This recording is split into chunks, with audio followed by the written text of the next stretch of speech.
We all live in a society. All societies face problems. People suffer from these problems. It makes us wonder, is there a society free from all these problems? Is there an ideal society?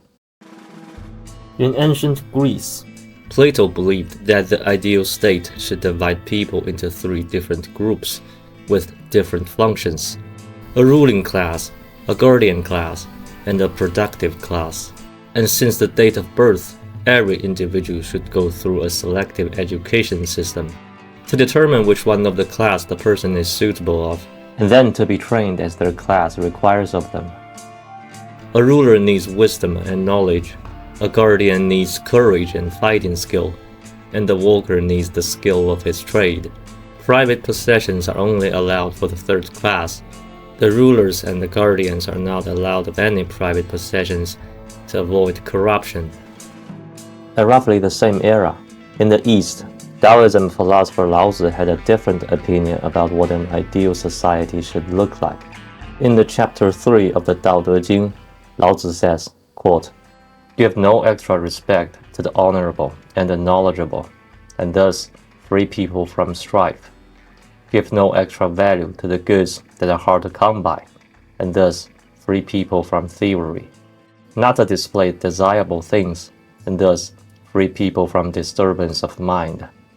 When the sage rules the people, he will empty their hearts and fill their bellies, weaken their wills and strengthen their bones. When people know no difference and have nothing to want, they'll know not to overreach, so they won't.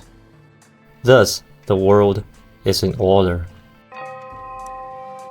The extra respect given to certain types of people, or the extra value given to certain types of goods, establishes the value system of a society.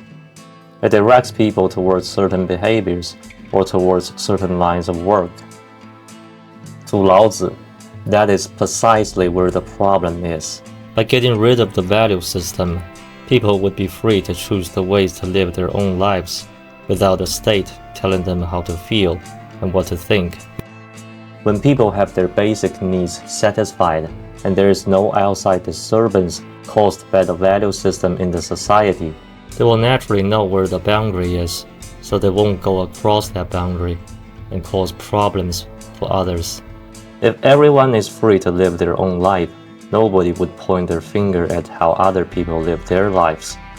It reflects Laozi's understanding of the oppressive nature of the value system of any society.